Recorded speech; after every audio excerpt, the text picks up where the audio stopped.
Here's a little bit of good news. Although Donald Trump, he always just says things and they're just not true. Oh, yeah.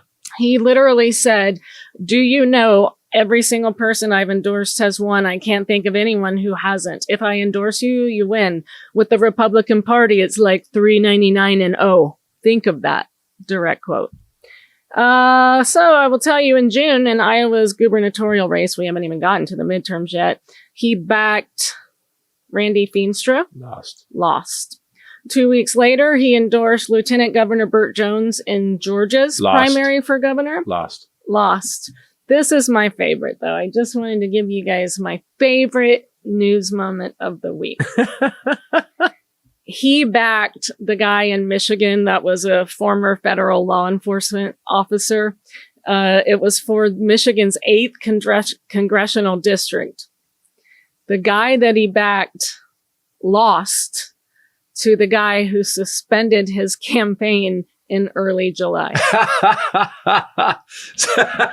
He got beat by a guy that wasn't running? The guy publicly left the race in early July. His name stayed on the ballot because they had already printed the ballots. Yeah. And Trump's candidate lost to the guy that said, I'm not running. But here's the thing. Like he said this week, I think yesterday or today, he goes, the economy, what would I give myself in the economy? A+. Ugh. He keeps saying like the economy's better than it's ever been, bigger than it's ever been. Ugh. And he keeps quoting the stock market, but the stock market's being propped up. Didn't they put like $5 trillion in the stock market the other day? And there's rumors that Japan's about to sell all their bonds. Like we're heading, and I was reading something else where they were going down like comparing 1929 percentage wise to income and income differences. And we're really, really in trouble. I just don't know when it's going to happen. And there's fires. This last week, man, there was fires all over the world. I love that there's literally fires burning. Spain, everywhere. Places that didn't have wildfires are now having wildfires. And people keep saying... I'd like to again refer you to the book of Revelation. Yeah, we're there. Just start from the beginning and work your way through. You're going to find a lot of stuff in there that sounds oddly familiar. Hey, wait a minute. I've seen this before. Yeah, it's outside. I think there's like it's on the news. 16 references to earthquakes in Revelation. Really? Oh, can I ask something? Can you look up Elon? I saw this. I don't even know what this is. Elon Musk is crashing a rocket into the moon. What is happening? By the way, how do you get a permit for that? like what organization do you go to? The Space Force? Donald Trump. Space Force? But on August 5th, that's today. But isn't that, I'm not sure what is the reason for this? What if you fuck up the moon? Well, what do you grew? It was unintentional. They say they're SpaceX and NASA. This means that stock's going to tank even more. Confirm there's zero danger to the Earth, since the government always tells us the truth. You mean the moon that basically runs the tides that make sure the Earth is habitable? But go ahead. The moon routinely absorbs impact from meteoroids with similar energy levels. However, this event has that's a heavy energy level for hemorrhoid. I know because my dad was a pilot. Oh no! He went through Vaseline like nobody's business. Yikes! I don't even want to know. I don't know why you didn't sit on. Why did you have to say that out loud on this podcast? Well, now that I'm thinking about it, when I was growing up, it was just part of his morning routine to. How do you know that? Well, when you're a kid, when you're tiny, your parents do things in front of you. They go to the bathroom because they're like, well, they're a baby. They won't remember. Right. I can assure you that they will remember. And then when he had his heart surgery and my dad was really just over it, and he had been in the hospital bed for days and they were waiting for him to poop because, you can't leave the hospital if you don't poop. Yeah, that's weird. It's a weird rule. But yeah.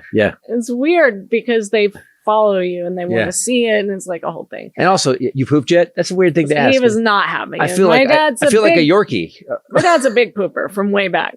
He's a big time pooper. God bless. I'm very impressed. Yeah. And he couldn't because of all the pain meds, and he was on bypass for hours and anyway. So he finally was able to get out of bed, and I was there. Of course, my brother and sister were hiding in other states.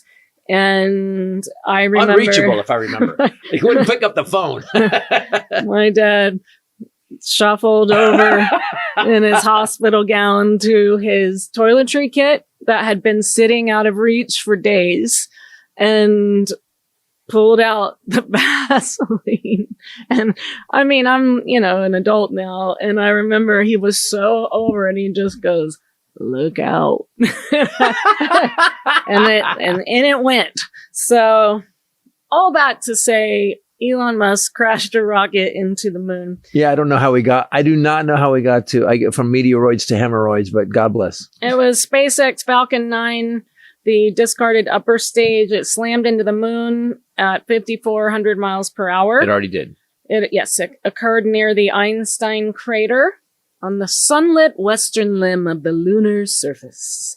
It was a 40-foot empty fuel tank and a booster stage weighing roughly 8,800 pounds.